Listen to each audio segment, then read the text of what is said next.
تو نبوت کا کل پیریڈ ہے 23 ایئرس، اور 6 مہینے آپ اس میں سے نکالیں تو یہ 46واں حصہ بن جاتا ہے نبوت کا۔ تو سچے خواب لوگوں کو آتے رہیں گے، اور خوابوں کا ذکر قرآن مجید میں ہے۔ حضرت یوسف علیہ السلام کو خواب آیا، پھر مصر کے بادشاہ کو خواب آیا، الغرض یہ کہ بہت سارے خواب بیان کیے گئے۔ خواب کا ہونا، سچ ہونا یہ حق ہے۔ تو اب آئیے میں آپ کو لیے چلتا ہوں سرکار غوث اعظم رضی اللہ تعالیٰ عنہ کے والد گرامی، جن کا نام تھا ابو صالح جنگی دوست، اور آپ کے نانا جان کا نام تھا عبداللہ صومعی رحمۃ اللہ تعالیٰ علیہ۔ جب سرکار غوث اعظم کی ولادت ہوئی، ابھی آپ سن رہے تھے نصیر ملت کا تذکرہ، میں آپ کی خدمت میں نصیر ملت کی ایک کتاب بھی دکھانا چاہتا ہوں۔ یہ ہے حضرت پیران پیر کی شخصیت، سیرت اور تعلیمات۔ اس میں نصیر ملت لکھتے ہیں کہ مستند حوالوں سے یہ بات ثابت ہے کہ جب سرکار غوث اعظم شاہ جیلاں، غوث سمدانی، میرا محمد محی الدین، غوث الثقلین 11ویں والے سرکار بغداد اور شہنشاہ بغداد کے القاب سے آپ کو یاد کیا جاتا ہے۔ مستند روایات میں ہے کہ اس رات، جس رات آپ کی ولادت ہوئی، علاقہ گیلان جو ایران کا صوبہ تھا تبرستان، اس کا علاقہ ہے گیلان، اس میں 1100 بچے پیدا ہوئے جو سارے کے سارے آپ کے صدقے سے اللہ کے مقبول بندے ہوئے۔ سبحان اللہ۔ That is the کرم، that is the خیرات and that is the عنایت۔ یہ تو کرم ان پر ہوا۔ اب سرکار غوث اعظم کے والد گرامی فرماتے ہیں کہ مجھے رسول پاک صلی اللہ علیہ وسلم خواب میں ملے۔ دعا کریں اللہ تعالی ہمارے خواب میں بھی حضور آ جائے۔ آمین تیار ہیں؟ آمین حضور کو بلانے کے لیے تیار ہیں؟ آمین۔ کیا کہتے ہیں پنجابی میں؟ سکھ چج کوئی یار مناون دا۔ ہاں، اگر تیار ہیں تو پھر میرے ساتھ مل کے 2 جملے کہیے۔ سکھ چج فلک کے نظاروں، آرو زمین کے نبہارو، دیو مناؤ، حضور آ گئے ہیں۔ آرو زمین کی بہارو، دیو مناؤ، حضور آ گئے ہیں، آ گئے ہیں، حضور آ گئے ہیں، حضور آ گئے ہیں، حضور آ گئے ہیں۔ یہ بات یہ ہے کہ آپ بیٹھے ہیں ریاض الجنہ میں، آپ بیٹھے ہیں سرکار غوث اعظم کی خدمت میں، آپ بیٹھے ہیں اللہ کے گھر میں، بڑی نسبتیں جمع ہیں، اور بندہ بیٹھا جسمانی طور پر ہو اور ذہنی طور پر کہیں اور ہو تو لہذا حاضری والے نہ بنے، حضوری والے بنے۔ سبحان اللہ۔ What I am saying to you؟ حضوری والے، حضوری والے کا معنی یہ ہے کہ دل بھی حاضر ہو، دماغ بھی حاضر ہو، جسم تو حاضر ہے ہی۔ گھر والوں نے کہہ دیا جاؤ 11ویں شریف میں، یہاں سے نکلو، انہوں نے تو آپ کو بھیج دیا، آپ آ گئے ہیں، تو اب آئے ہیں تو پھر پورے حضوری والے بنے۔ اور حضوری والے کی شان یہ ہوتی ہے کہ جب محبوب کا ذکر ہو تو دل میں سرور اور چہرے پر نور۔ سبحان اللہ۔ دل میں سرور اور چہرے پہ نور۔ چہروں کو تو کھلاؤ نا یار، چہروں کو ذرا خوش رکھو، لنگر بہت دیا گیا ہے، چہروں کو مت مرجھاؤ، چہروں کو کھلا کے رکھو۔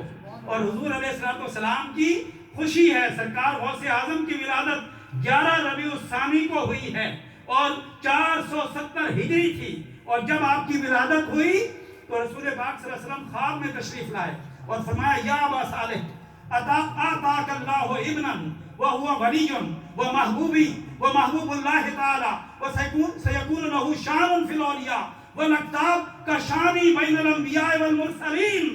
تفریح الخاطر میں یہ حوالہ موجود ہے کہ رسول پاک صلی اللہ علیہ وسلم تشریف لائے اور آقا علیہ السلام نے فرمایا ابو صالح، اللہ تعالیٰ نے تجھے بیٹا عطا کیا ہے سبحان اللہ۔ جو میرا دوست ہے، وہ ہوا ولی، یا جو اللہ کا ولی ہے، وہ محبوبی، اور جو میرا محبوب ہے۔ سبحان اللہ۔ کیا کہتے ہیں سرکار غوث اعظم کو؟ محبوب الہی۔ سبحانی، سبحان اور نظام الدین اولیاء محبوب الہی۔ الہی۔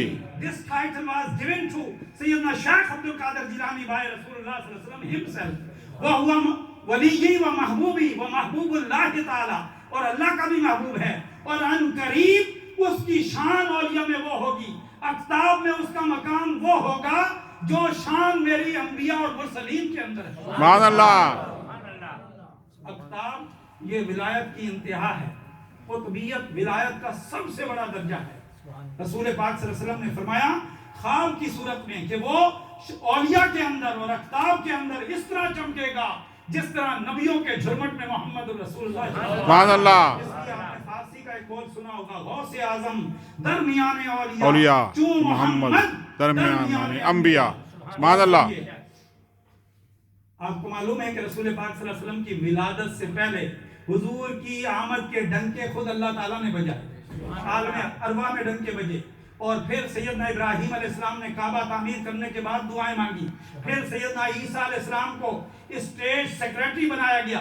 بنی اسرائیل کے 70,000 کے مجمع میں کھڑے ہو کر سیدنا عیسیٰ نے سورہ صف آیت نمبر 6 بنی اسرائیل کو پکار کے کہا یا بنی اسرائیل انی رسول اللہ علیکم مصدقا لما بین یدی من التوراۃ ومبشرا.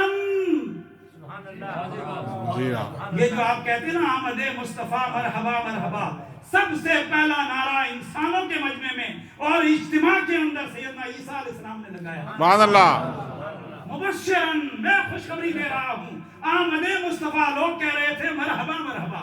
مبشرن برسول یاتی من بعد اسمہ احمد. سبحان اللہ. عیسیٰ علیہ السلام کہہ رہے ہیں کہ حضور آ گئے ہیں، حضور آ گئے ہیں. وہ کہہ رہے تھے حضور آ رہے ہیں، ہم کہہ رہے ہیں حضور آ گئے ہیں.